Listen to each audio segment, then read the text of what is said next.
Obviously, even if you're on a budget, there are some things that you have to do at conventions so that, like don't pass out in the lobby or like have an ambulance called on you. That's not a good time. So no matter how tight your budget is, please remember the lovely rule that I think a lot of people know, known as 6-2-1. So please get 6 hours of sleep. Make sure you eat 2 good meals a day. And I don't mean like Hot Pockets or like, like 2 Pop-Tarts and like a Jack Link's like jerky stick. Like, eat some real food. It's going to make you feel better and you're going to have a better time if you're not feeling like hot garbage. Aside from that, one, which is super important, and I'm going to repeat twice, is please, when you're at conventions, take showers. Once again, if you're at conventions, please take showers.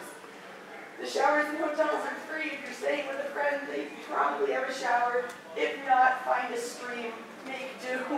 But staying clean and hygienic is a way to not get sick, and so that, people aren't like if you notice people like all standing like 5, 10 feet away from you, you might want to just like pop in the bathroom for 10 minutes.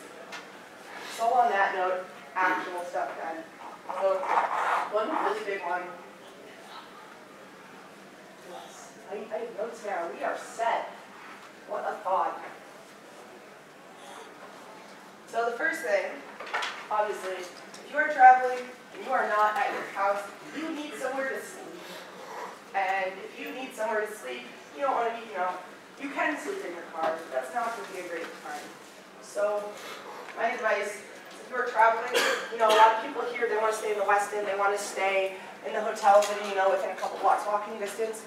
But if you have the ability to drive, spend 20 extra minutes getting ready in the morning, like getting somewhere, stay in a hotel that's a little bit out of town. It's going to cost so much less. Last year I was here, I stayed at a hotel 15 minutes in that direction, and I think it was like $70 a night, and there was like a complimentary breakfast and like a gym and a pool, and it was fantastic. And it was really cheap. So, that's just a really easy way to save a bunch of money. So, aside from going a little further away, if you can't get the transportation together to stay a bit further away from the hotel, you can always buddy up. You can always get a couple of roommates. Like right now, I have 2 of the people in the room I'm staying with, and instead of, one person being shouldered, the entire building gets split up, so it's a little more reasonable. So again, if you were staying at a relatively cheap hotel, it's like $80 a night, and there's 4 of you, and you're staying for 4 nights, you only pay $80 for your entire hotel visit, which is like, you're paying the cost of 1 night for 4. Whoa, what a thought. Like, it's just, it's like you can get some friends together, even if you don't know people. Like, I know I put a thing out like, hey, are you looking for a roommate? And somebody I know through Instagram was like, yeah, I'm looking for a room for Anthrocon. I was like, awesome. We can totally take another person. We have 2 whole beds, and there's only 2 of us. Let's grab another human being. So we have 3 people in the room, and it just cut the bill down a lot.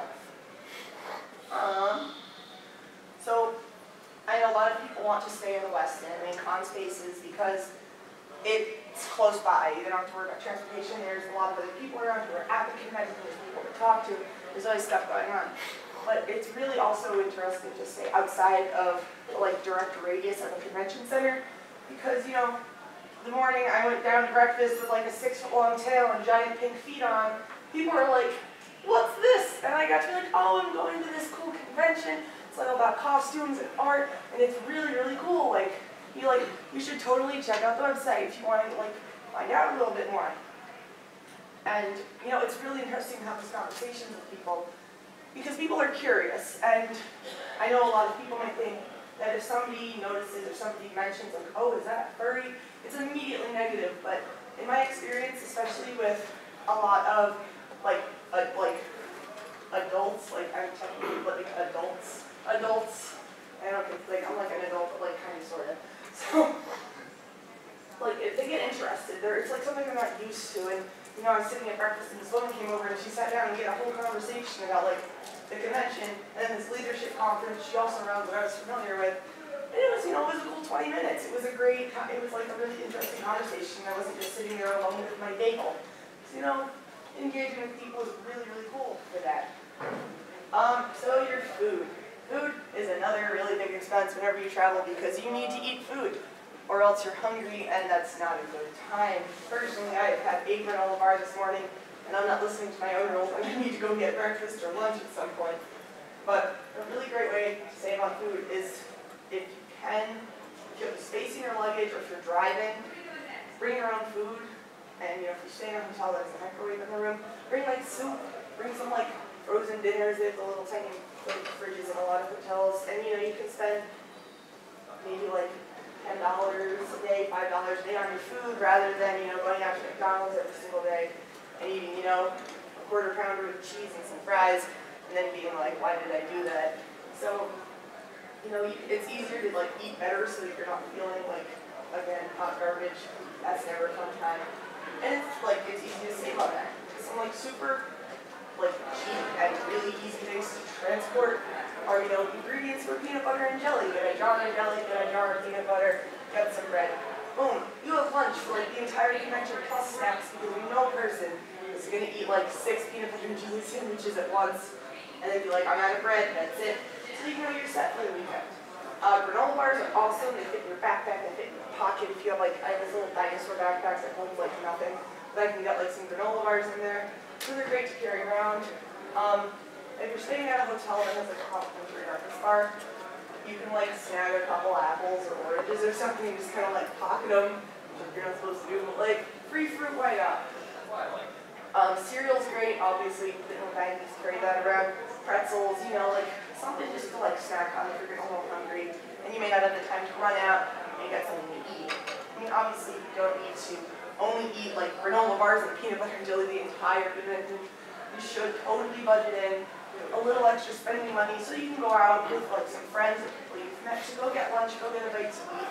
Because taking a stroll down the street is fantastic. You don't want to just, as much as you might feel there's so much going on, you go to the store.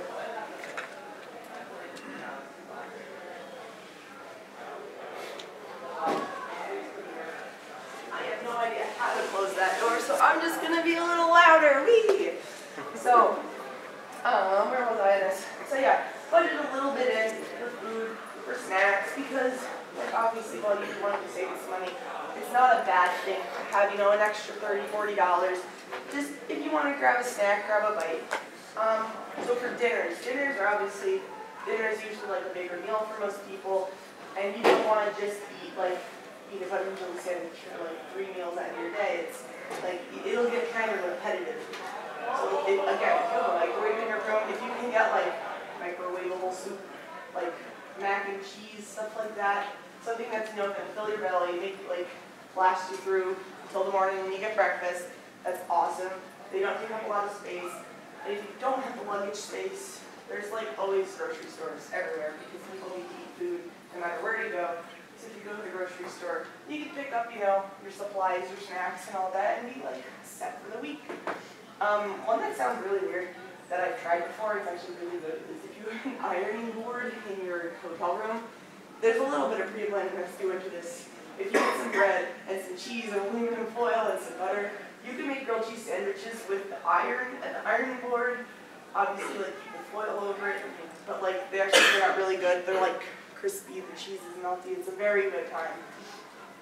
I already talked about soup. I really like soup, and when I was here last year, I ate soup every single night for dinner. It was great. The note, I want to read this verbatim. So, aside from your regular meals, you want snacks, pack snacks, bring all of the snacks ever. They're awesome. Great apples, pretzels, granola bars, cereal, fruit roll-ups. Just have something in your backpack to munch on, because, you're running around, you're doing stuff. Give yourself a snack.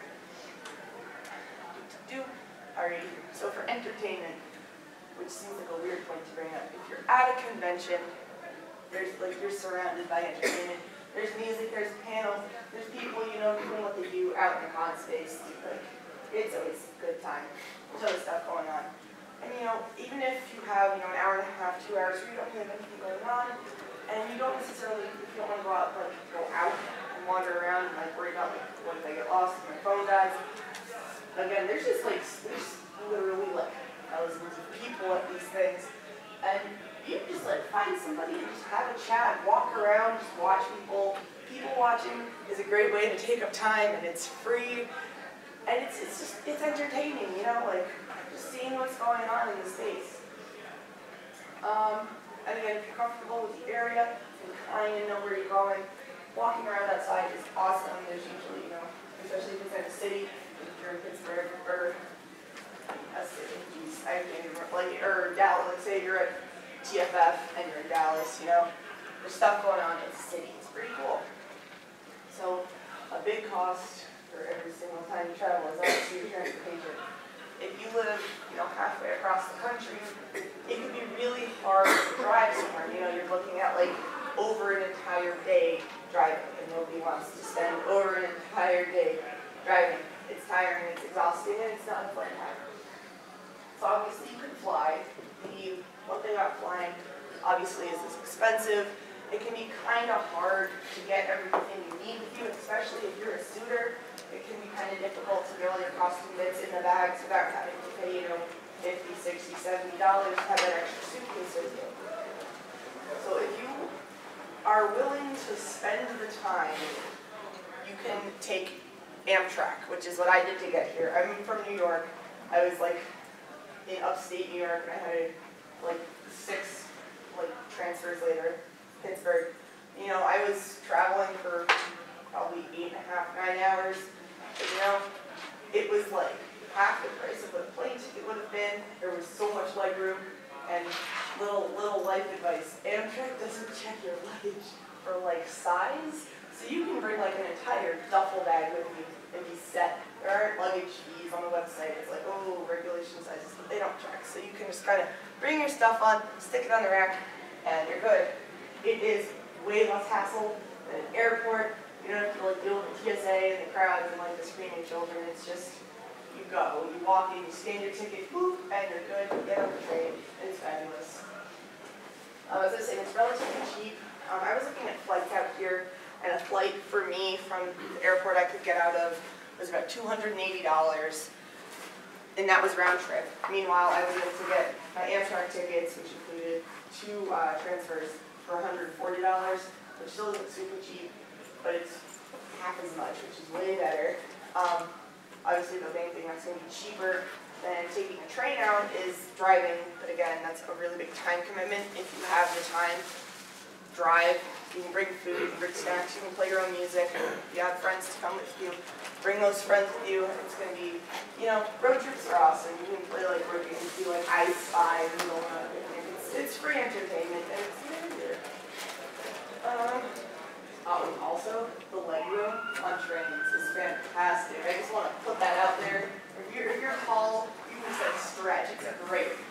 So, you to do already. My arm's tired. So obviously, if you want to take a plane, if you're from like California or Texas or like another country and it's not feasible for you to drive to the convention, take a plane, like, do it, make your life a little easier. You don't want to worry about, like, well, what if I break down halfway there, Like, you know, I did an 8-hour drive last year, which was a lot, but it was manageable. So, with planes, there's a couple of really cool apps you can get. One's called Hopper. That's the one I was using when I was considering taking a plane here. It tracks ticket prices, and it predicts them for the future, and it guesses if it's going to go up or down. And depending on when your trip is, where you're flying out of, and if you're willing to cut layovers, your ticket price can be very, very low. I know my younger sister flew down to Texas recently, and she managed to get a ticket down there for like $40 using this app and just tracking prices. That was very helpful for her. It's also good to do it as early as possible because they start tracking the price the closer you get to it. So if you know you said want to do train or the plane or whatnot, make sure you have it. If you do order way in advance, though, make sure you get it from somewhere that has a guarantee. Because I've had it happen where I booked for somewhere like almost a year in advance, thinking I had like the best ticket. And fortunately, I did get one that had a guarantee, and the ticket went down another $100 like 6 months later. Yeah. So I know, so Amtrak, their website tracks your cookies on your computer. So if you're visiting it a lot, it will notice and it will jack up the prices. Like if you visit it more often, which kind of stings. There's neat, like you can like delete your cookies and you just kind of go back and the prices drop. I mean, obviously also prices fluctuate. I believe it's 5 to 6 weeks before like a big event. If companies know that there's going to be an event in a city, they kind of hike up the prices because they know like people like, that's kind of like final planning stages for some people.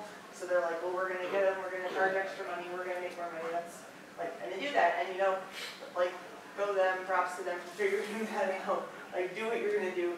But if you want to save money, again, you can book super in advance.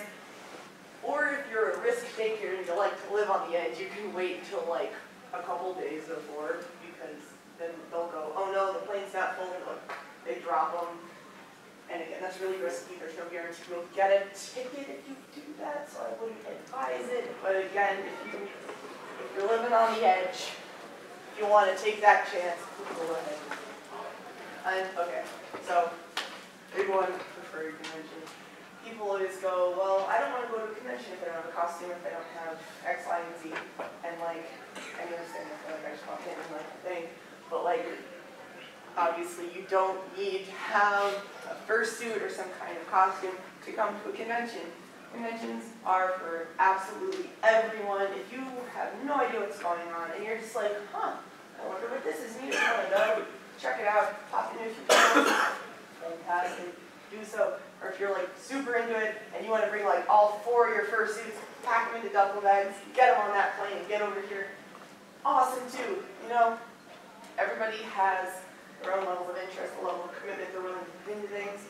I personally, I sew and I make things. So for me, I was able to make, thankfully I was able to make my own costume bits and pieces, so I didn't have to worry about that like giant like, here's $3,000 to a maker, because that's a lot of money. I mean, my summer job right now is, I'm getting paid like $2,000 for the summer, and the idea of just taking that and like throwing it at someone like, give me a costume is like I've been working like the hours it takes to make that money. It's very understandable why you wouldn't want to, you know, necessarily just go out and get a costume on the whim.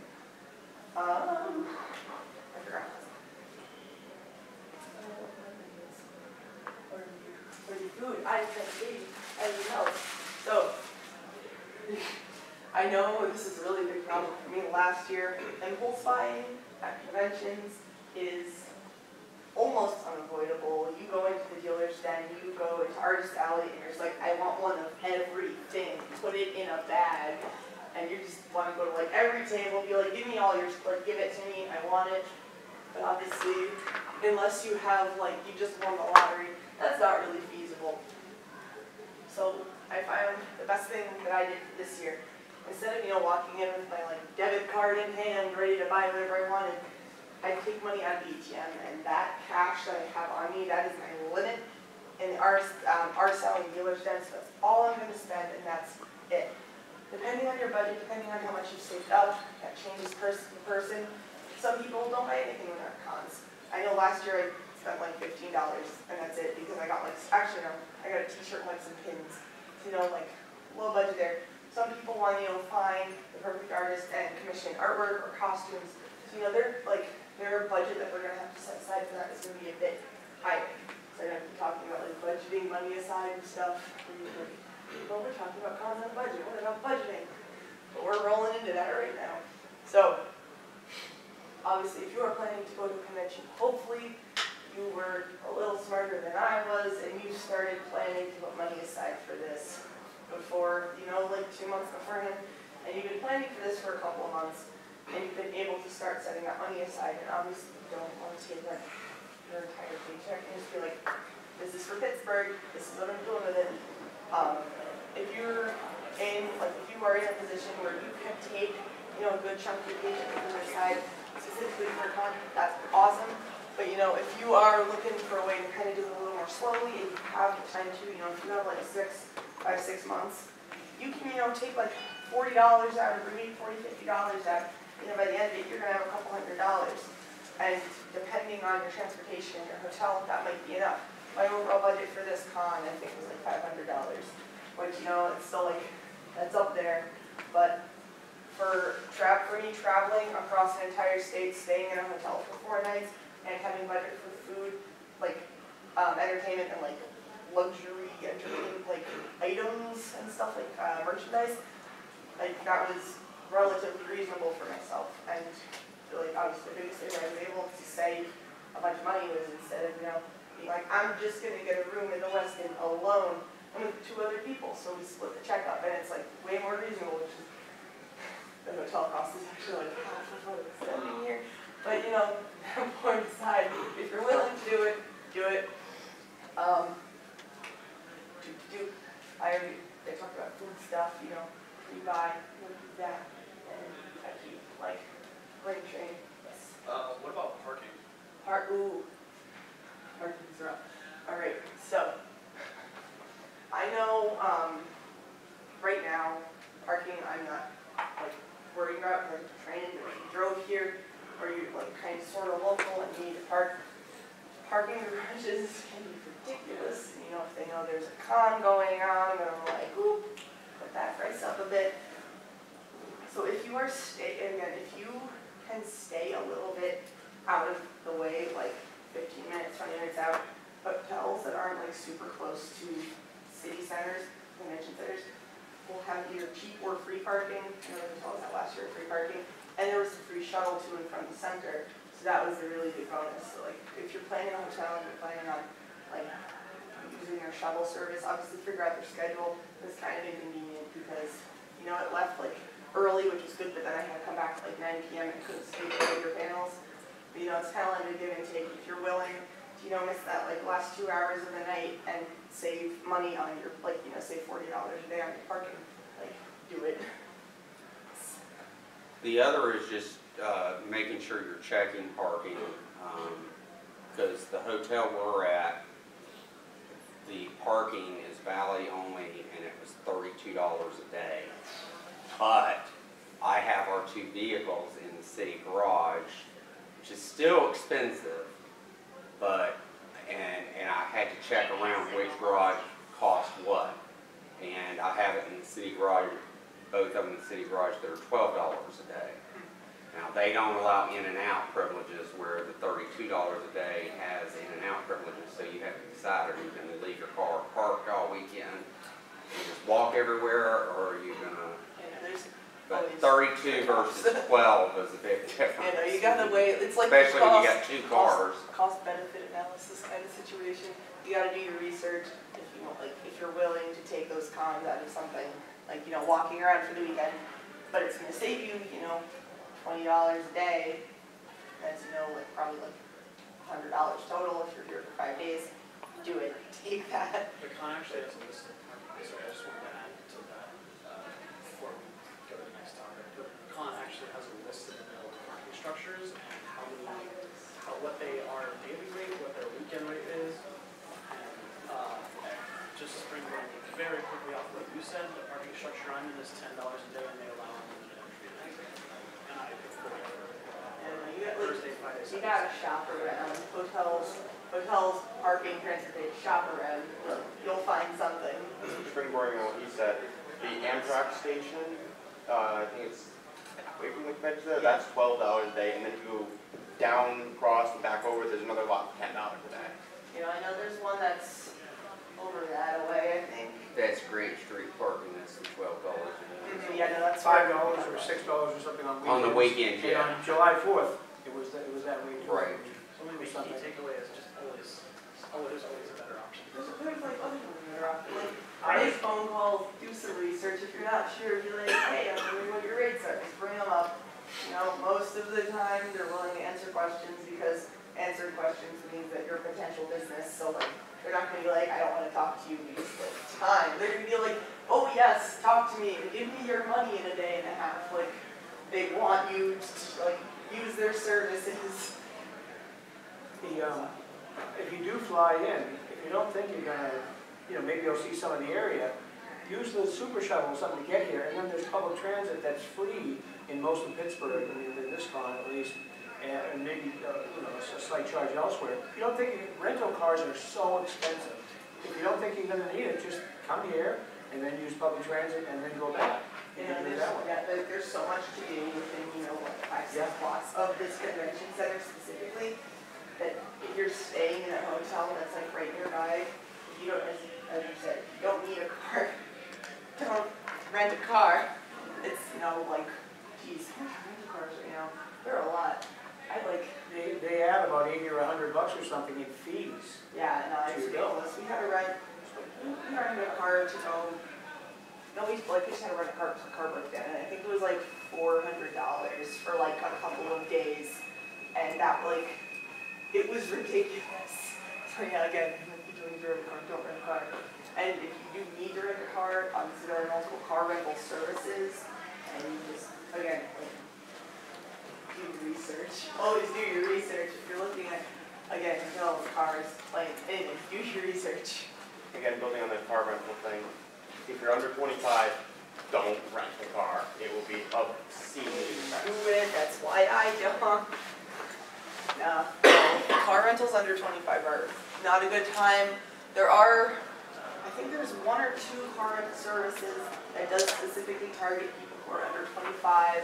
And they advertise really low rates and stuff, but then they're like, boom, hidden fees, and it's just as much, if not more. So, yeah, it's just like pause on the car rental until you're over 25, because insurance companies, they hate drivers from under 25. The one thing too you want to keep in mind, especially for like Pittsburgh, they do still take cash on their buses for the fares, but you require exact change, so you need I think $2.75 is the fare right now, so you need dollar bills and quarters.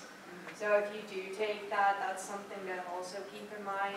They also have depending on if you're going to be doing a lot of travel, because I was looking into this on the way down here, they offer at the Port Authority on Smithfield Street, you can buy, I think it's $25 for an unlimited bus pass for the day. So if you're going to be doing a lot of back and forth thing, that's a thing now too. But it's going to depend on what your needs really are. This doesn't apply to Pittsburgh as much, but I had to go from where I was working to New York City. So if you're relatively familiar with New York City, so you know that everyone knows Grand Central Station exists. Long Island Railway? The Long Island Railway? Is that what you had to take? No, it was actually Oh, yeah. Yeah. So I got into Grand Central Station, and I had 2 options. I could either hop on a subway and take the subway all the way down to the bottom of Manhattan, and then I was getting on the Staten Island ferry, which takes you across the water to Staten Island. But so that was $2.75, not super expensive, awesome. But I also had 2 rolling suitcases, 2 backpacks, and a tote bag with me. So I was I was sitting on the train getting down here, I was sitting there thinking, how I'm going to manage that, getting through, there's turnstiles, how I'm going to get through that, how I'm going to manage all my bags and not be a nuisance to everyone else on the subway. And I was sitting there and I realized that in that instance, it was worth it for me to instead just take a taxi. And a taxi was, with the tip was $27, and which is obviously more than $2.75, but I think it was way more worth the convenience. I didn't have to worry about missing a ferry, I didn't have to worry about being late. And I'm actually really glad I took the taxi because, so I came down to New York City on the 4th of July. So the ferry service gets suspended on the 4th of July after 7:30 p.m. for the fireworks. So I got the very last ferry, and I would have missed it if I'd taken the subway. So I'm really glad I made that choice. One of the things, this is just specifically for New York, I don't know if other cities work like this. Do not hail a cab near a baseball stadium. Don't do it. It is the biggest con job that I have ever seen. I actually live in that area. I used to work over by Yankee Stadium. I tried to pick up a cab by there once because I was being lazy. When I order a cab from a livery service, it's about $20 for me to get home. They were trying to charge me $75 to get 20 minutes away. It was bonkers. I'm like, I even had to say to them, you know I'm a local here, I'm not a tourist. And they're like, oh. I know I'm not stupid. And actually that might Even if he put me on on meter, it still would have been vastly lower than that. you know, on the note for like taxis and ridiculous prices, there is a website called Taxi Fare Finder, and you can figure out the taxi price from A to B in most larger cities in the taxi service. And I was looking at that to kind of get a guesstimate as to what I would be spending. It's at $25 and $27, so like right on, awesome, super accurate, and it helps out if you know you're worried about how much it's going to be if you're not sure. Obviously, another transportation choice is like Uber and Lyft. I have never, well, okay, I've been in an Uber, but like I didn't go in the Uber, I was with somebody else. But like, as far as I know, they're relatively pricey, but again, if you're... Lyft is much cheaper than taxis in some cities. Like, I'm from West Virginia, so we don't have readily available Uber or Lyft. It'd be really expensive, because where I live, they have to drive 35 minutes to get to you, so they jack up the cost, of course, because not only are they counting whatever your trip is, they're counting to get to you. But I was in San Francisco and used it, and after a while with Lyft, they give you so many rides for 50% off and that kind of thing. And I had some trips that were cheaper to take a Lyft than to take the city bus. Yeah, no, again, like, you gotta do research on, like the fourth time you have to do your research on where you're going. There's another app called, I'm just like putting out apps because that's like what I've been using to get around if I'm not familiar with an area. And then City Mapper is basically how I navigate New York City. I am from about 2 hours north of New York City, so like I've been there a handful of times, but I'm not super familiar with it. Like I can get from like Port Authority, like bus terminal, to like a couple of places, but that's about it.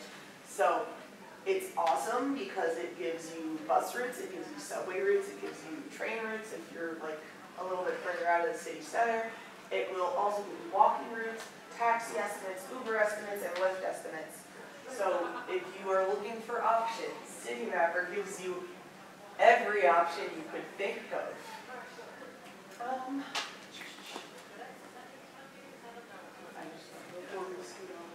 Lyft also, like, there's an intro to that. I don't think I've ever used Lyft, but I'm pretty sure like every taxi service, like the first time, it's like, here's $20. So if it was like the one, like the first time you used it, if you really had that and you never used it before, then you just be like, yes, I would like to get this right and use $20 on it. Real quick note, I forgot to mention at the beginning, I have to run off to the dance contest preliminaries in about 10 minutes, so this is going to be wrapping up at like 2:50 instead of 3.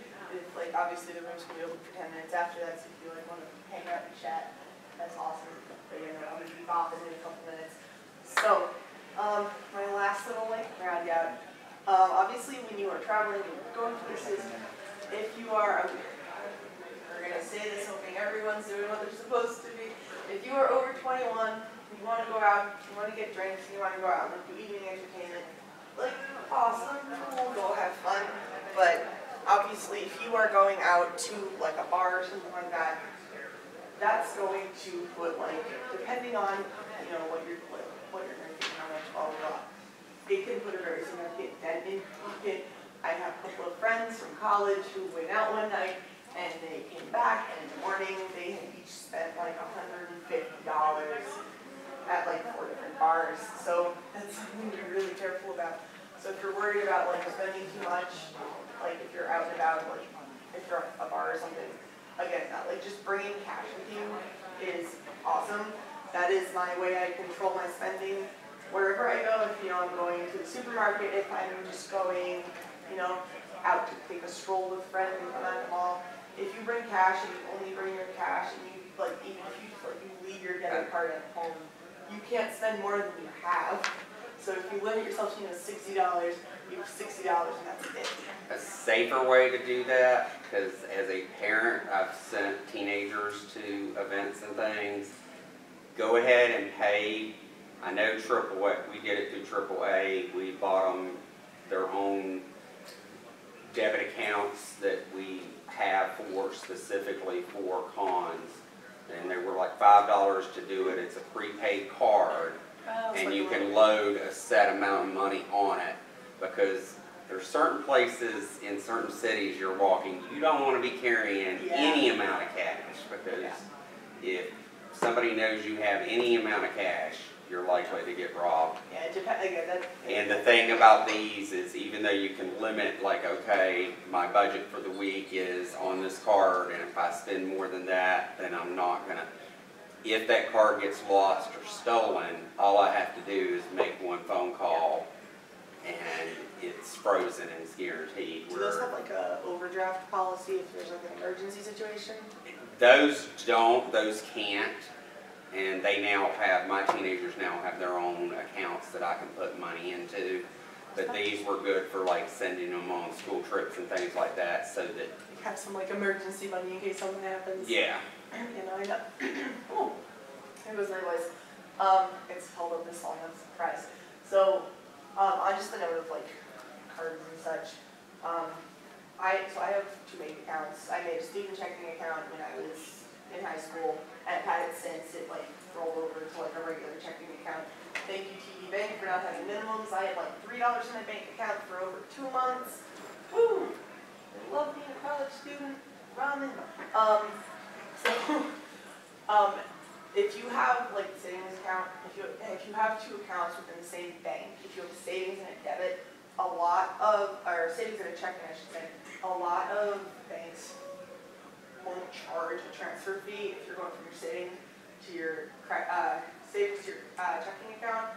It depends on the bank. I know TD Bank doesn't. I love TD Bank so much. They're fabulous. Same here. I love TD Bank. Credit unions are better than banks and cheaper. I can't find a TD Bank around here though. I have no idea if they're any around I here. have, I live around here, and I got First National Bank, which got like 1 branch down here.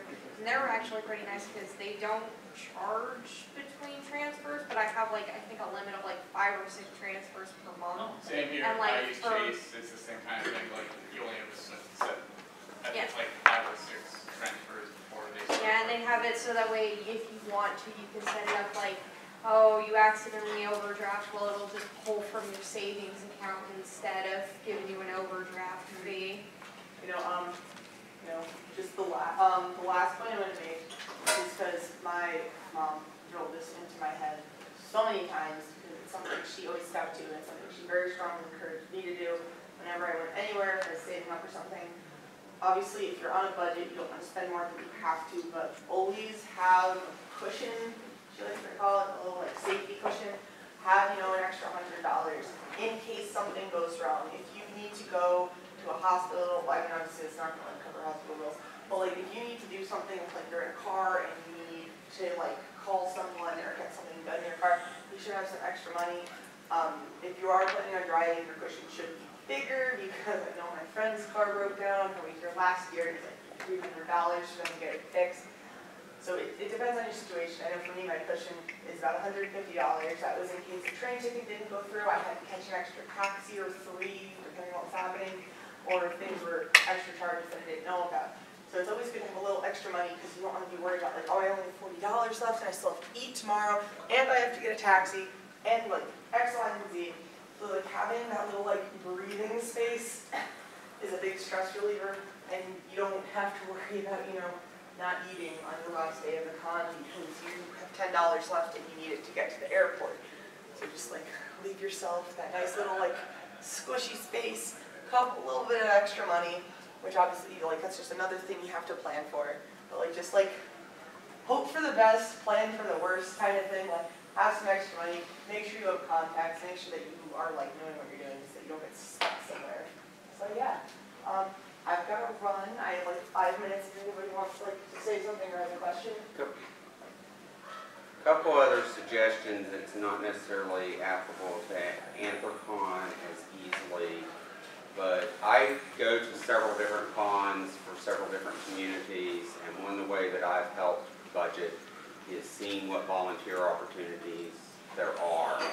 By volunteering, you often can get discounts on the conference, you can get other discounts, or that is often the way to open up slots for staff. I'm on staff now for Furthermore, and the way I was offered the staff position was because the first year I went and I was volunteering. Funny story about that is I stopped the con chair. I didn't know who the con chair was. I was guarding the 18 and over hallway checking armbands, and I stopped a staff member that didn't have an armband and told him he needed to go get an armband. And all the staff around me started busting out laughing, and they said, "Do you know who that is?" And I'm like, "No, that's your con chair." So I stopped the con chair. So at the closing ceremony, they presented me with a staff badge. So I'm now on staff badge.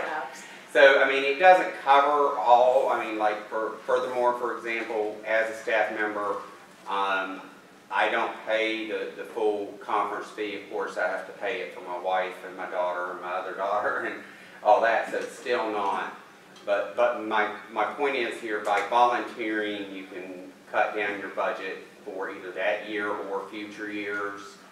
Also, some of the conferences I go to do what's called host housing, where you put in that you can't afford to pay for a hotel room, and there's people in the local area that are willing to let you stay on the couch or in their spare bedroom. And I presented at a conference in California for gender variant youth called Gender Spectrum, and my host family ended up putting me in a mother-in-law suite that was nicer than any hotel I could have even remotely afforded. And they even ended up letting me use their car while I was there. And that was totally free of charge.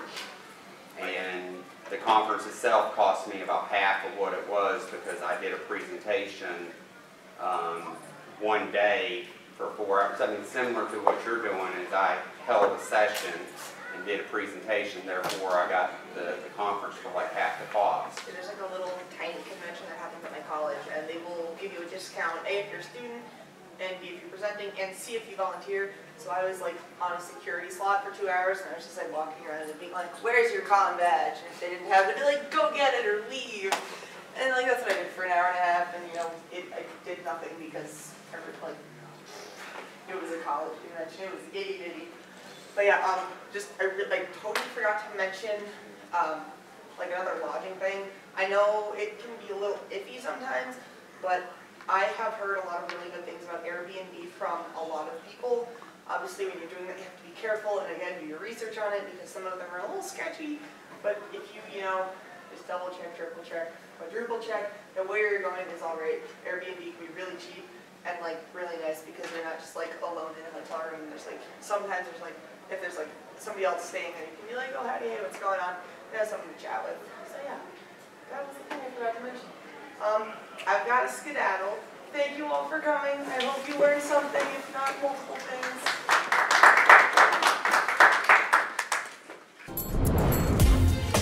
Silver Gattoman, he bought me a coffee. Silver Gattoman, here is the song for thee. He likes to video all the panels at the cons.